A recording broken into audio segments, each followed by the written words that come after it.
After our last video, the changes to the driving test, a driving examiner very kindly got in contact about the inside information of what's happening in the DVSA. Now, no surprise, they are having to stay anonymous because they are already risking everything sharing what's happening inside DVSA regarding the driving test. And trust me, you're not going to like what they've said. No. So I've just had a raw conversation with a DVSA driving examiner who's quitting their job. And they didn't hold back. And frankly, what they shared wasn't surprising, but it was worrying. We're talking about dangerous driving, broken systems, and examiners walking away in frustration. And the worst part, it's the learners that are going to pay the price. What? Now, as I mentioned before, this examiner is staying anonymous, but he thought it was important that people understand what's truly going on behind the closed doors. Because as we know, the system right now is failing. I mean, it's just hit BBC News. So for the rest of this video, I will refer to them as the secret examiner. This driving test examiner works in a driving test centre in England. There were originally 7 examiners, but they've said that 3 of the examiners have left in the last 6 months alone. And they've said, I'm going to be next. And what are they leaving for? They're going to become a driving instructor. Why, you might ask? Well, to put it simply, there's more money, more freedom, and less stress. And I couldn't agree more. There is no way on this planet that you would see me as a driving examiner. I would quit this career altogether and become a delivery driver. But that does now mean this test centre is going to be down to 2 driving test examiners. Now, from 7 to 2, you can only imagine that this test centre is probably a city. And a city with 2 driving test examiners, that's not a good situation to be in.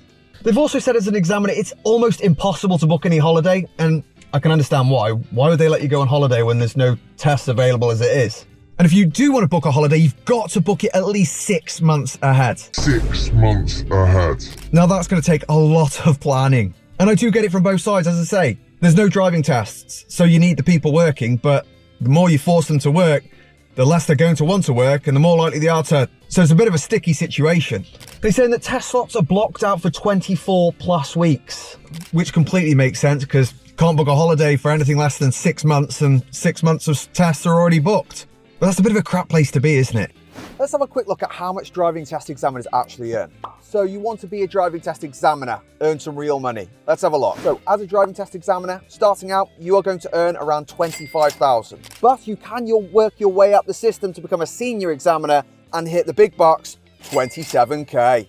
What about driving instructors? Well, as a driving instructor, you're going to be on a minimum of £30,000 and a normal average person probably up to 40 plus. I would still say that's quite low. I think you could be earning 50 plus if you work a little bit harder. But is that anywhere near the 27k? Is it any surprise that driving examiners are switching out?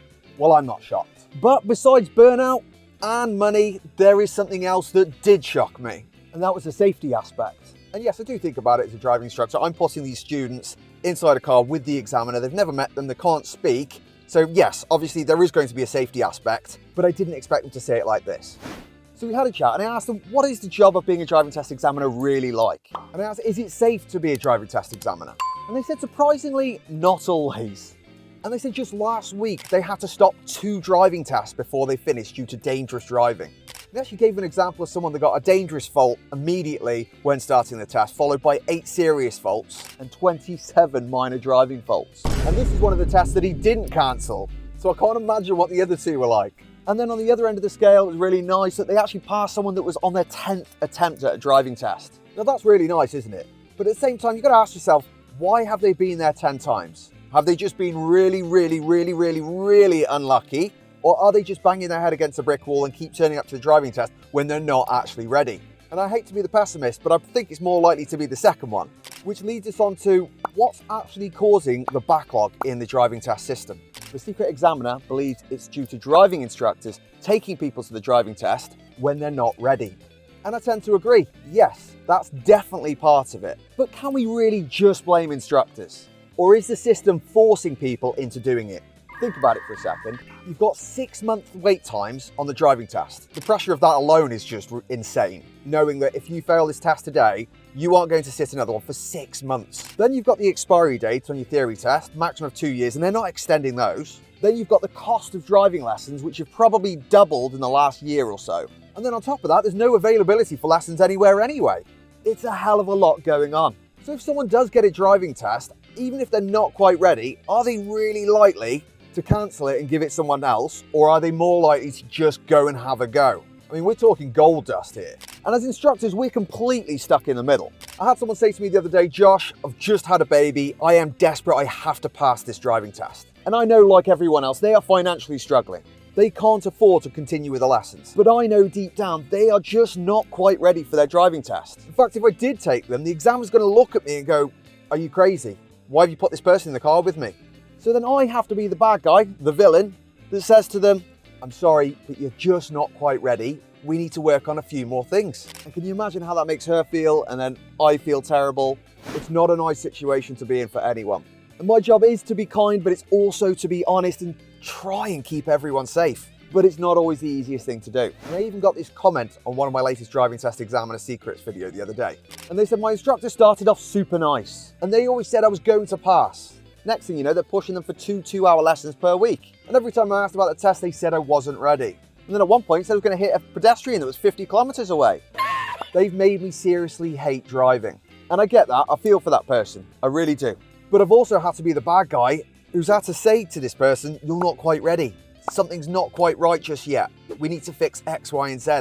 So what do you think? What are your thoughts in all of this? So what is the secret examiner's solution to all of this? Well, the secret examiner's solution is just all driving instructors should refuse to take people to test unless they're absolutely ready. And I do agree. In an ideal world, that's exactly what should happen. Unfortunately, we are not in an ideal world, so we need some cleaner solutions. And I do agree.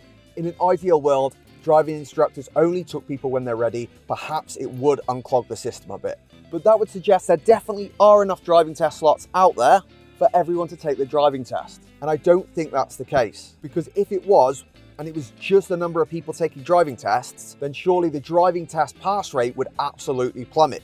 And as far as I'm aware, at the moment, it's staying more or less the same. If anyone else has got any more information about driving test pass rates, let me know in the comments. What do you think? Should driving instructors take more responsibility? Is it the driving instructor's fault? Or does the DVSA need to take a bit more responsibility? Is it more their fault? Could we do with more driving test examiners? I think so. Wouldn't that lead to shorter wait times, more driving tests? Should they increase the wait time between driving tests? Give other people a chance to take a test? Or is that just going to make matters even worse? Drop your story in the comments. I read every story. And if you have someone taking a driving test, share this with them so they know exactly what's going on and what to expect. Can I just say a big thanks to the secret examiner. It was great to meet you and get some insights of what's actually happening behind the curtains at the DVSA. I hope none of this backfires on you, and best of luck in your driving instructor career. Of course, if you have a story or anything you'd like to share anonymously, please get in touch. You can get in touch with me loads of ways, including email. And I will not share anything that you do not want me to share. And I think something could change if we have more honest conversations to make things safer and actually clearer for everyone. And maybe add a bit of fairness to it all. If you like this, hit the like button, and I will see you all soon. Boom!